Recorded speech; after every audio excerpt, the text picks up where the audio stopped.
Welcome students. Today we will start the saving functions.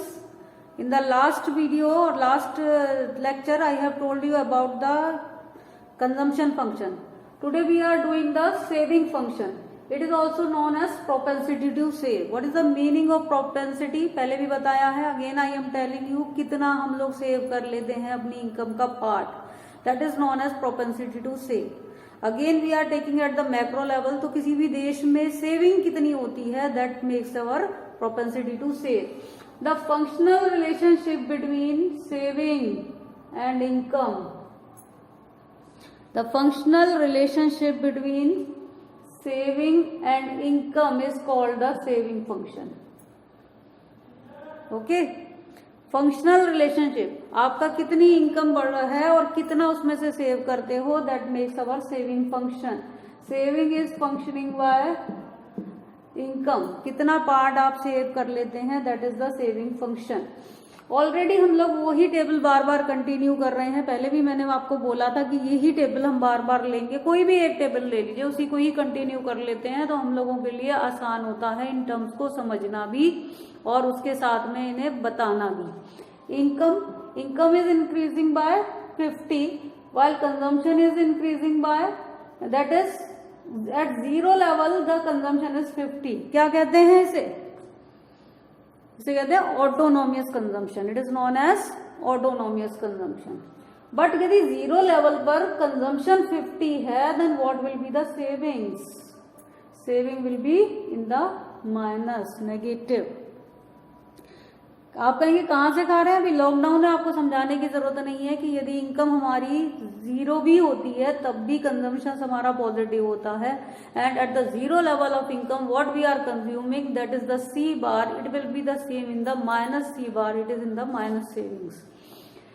When income increases to 50, consumption is 75. Again, this is now minus 25. यानी कि अभी भी हमारी जो income है वो है 50 और कंजम्पशन है 75, तो जो सेविंग्स है it is minus 25. At 100 income the consumption is 100 and saving is 0. पहले लेक्चर में बताया था, इसे क्या कहते हैं, जल्दी बताइए. It is the break even point. It is known as break even point. 150 now consumption 125 and saving becomes positive. Savings हमारी पॉजिटिव हो गई 25. At 200 income level, consumption is 150, again saving is positive. इसी को हम लोग प्लॉट करते हैं. यहां पर x एक्सिस पे हम लोग ले रहे हैं इनकम लेवल और यहां पर हम लोग ले रहे हैं y एक्सिस पे saving. It is saving, it is income and it is savings. You can see here that it is started from somewhere in the negative sections of this. So at zero level, this is our negative savings. Okay, can you see it? At zero level, this is the negative savings. इसीलिए ये zero level से नीचे से start होता है and this is going on. अब ये क्या है, जैसे जैसे इनकम बढ़ रही है यू कैन सी कि हमारी जो सेविंग्स है ये भी ऊपर जाती है. इनकम बढ़ेगी तो सेविंग्स भी बढ़ेंगी. It is obvious.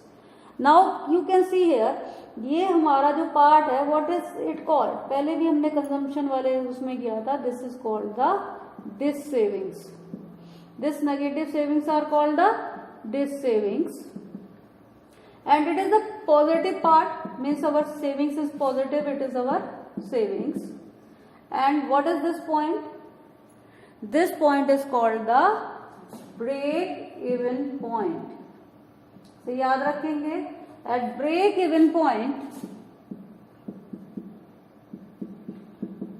Income is just equal to consumption and saving is equal to 0. Sometimes numerical solve करने में ही भी ये काम आता है हमारा कि यदि हमारी जो ब्रेक इवन पॉइंट है वहां पर इनकम और कंजम्पशन बराबर है, कंजम्पशन फंक्शन दे रखा है, वहीं पर इनकम रिप्लेस कर देंगे. Means at we know that at the break even point income is equal to consumption and consumption is equal to income. Okay, so it is the same. यदि आप वो वाला कर्व देखेंगे जो हमने उसमें बनाया था कंजम्पशन वाले में, ये इनकम थी और ये कंजम्पशन था और ये इनकम थी. इसी को थोड़ा ये यदि हम इस y को इस स्ट्रेट लाइन पे ले आए तो ये हमारा सेविंग्स, ये वाला जो पार्ट है ये आराम से आपको सेम है जो यहाँ पे दिख रहा, ठीक है। Now come to the propensities are of two types. One is APS and second is MPS. What is APS? APS is the ratio to total saving and total income. यदि याद करने की बात कहें तो वहां पर APC में ये वर्ड कंजम्पशन था और यहाँ पर बस एक वर्ड चेंज हुआ है, it is the saving. So what is this, है क्या ये? APS is कि मेरी इनकम है 1000 और उसमें से 300 में सेव कर लेती हूं, तो what will be the value of APC? APS it is 0.3। Okay, it is the 0.3। वो पार्ट इनकम का, वो पार्ट जो कि सेव कर लिया जाता है, that is called the 0.3। 0.3 so that is called the APS. It can be anything, the part of the income which is not consumed, it is that is the saving. So that is the propensity to save. It is taken at the national level. What is the propensity to save? लोग कितना save करते हैं और कितना consume कर लेते हैं। APS can never be one or more than one. These are some important points जिस पे हमारे MCQ या फिलअप सेट होते हैं। APS कभी भी 1 नहीं होगा, 1 से ज्यादा नहीं होगा। 1 कब होगा? APS 1 तब होगा जब हमारा कंजम्पशन 0 होगा और कंजम्पशन कभी 0 नहीं होता, इसीलिए APS कभी भी 1 नहीं हो सकता, ठीक है। कैन नेवर बी 1 और more than 1। APS can be 0 यदि हम अपनी एंटायर इनकम को कंज्यूम कर लें। मान लीजिए मेरी इनकम है 1000 और 1000 ही मैंने कंज्यूम कर लिया C, और what is the saving left? This is 0 और इनकम हमारी 1000 है, तो APS कितना हो गया? It is 0। यदि एंटायर इनकम को हम लोग कंज्यूम कर लेते हैं, उस समय सेविंग हमारी 0 हो जाती है, then the APS can be 0 और लेस देन 1। लेस देन 1 कैसे हो जाएगा हमारा ये? मान लीजिए कि मेरी इनकम है 1000 और कंजम्पशन है 1200। So what is the APS? It is -200 and 1000 it can be negative. Less than 1 means it can be -0.2। Got it? It can be negative. जहां पर हम ऊपर जा रहे हैं ये सारा हमारा नेगेटिव वाला फीचर ही है, जहां पर हमारी APS यहाँ पे माइनस के 50 है सेविंग्स, सॉरी वहां यहाँ पे ले लेते हैं -25 है, सेविंग है 50।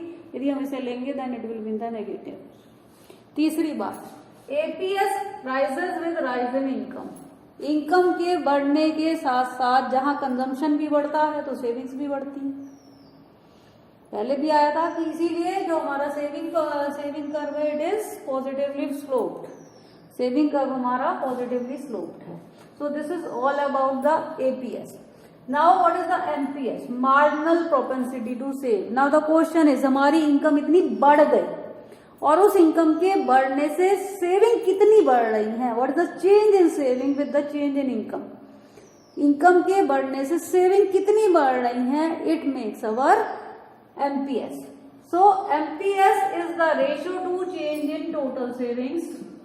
यदि डेफिनेशन लर्न करने की बात करेंगे तो ये वर्ड हमारे ऐड हो गए हैं, चेंज इन, और यहाँ पर भी change in total income, otherwise this is the same.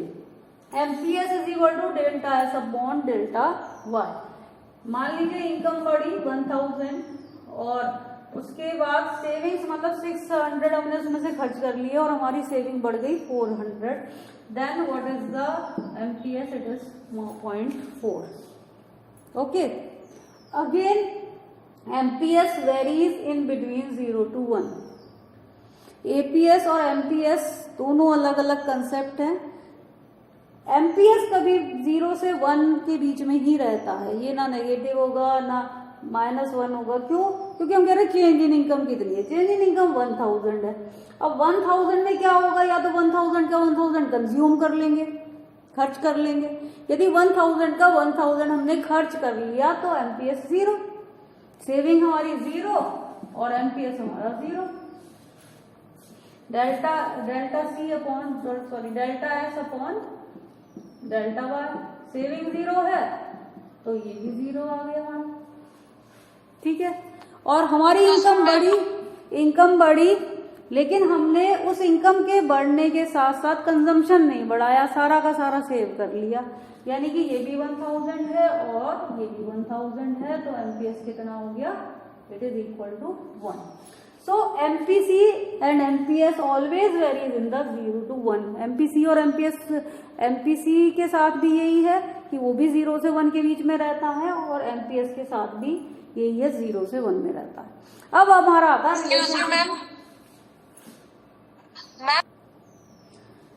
Now what's about the APC relationship between APC and APS? The sum of APC and APS is always equal to 1. The reason is nothing. It is the C plus S is equal to Y. जो हमारी income है, income is equal to C plus S. इसी को देख लेते हैं. What is the APC? Y upon Y is equal to C upon Y plus S upon Y. क्या आ गया हमारा? It is equal to 1. सीधा सीधा रीजन है that income is either consumed or saved. The sum of APC and APS is always equal to 1 because the income is either consumed or saved. There can be no another use of income. The same is with the MPC and MPS. इसका sum भी 1 आएगा. What is the change in consumption? Change in consumption to change in income is equal to change in saving to change in income is equal to delta y upon delta y. It is equal to 1. So MPC और MPS का सम भी 1 आएगा और APC और APS का सम भी 1 आएगा. जहां पर हमारी, मान लीजिए मैं एक एग्जांपल ले लेती हूं आपका. APC हमारी जो इनकम है वो 1000 है, कंजम्पशन है 1200 और सेविंग है हमारी माइनस के 200. Okay, what will be the APC here? APC is 1200 upon 1000, 1.2.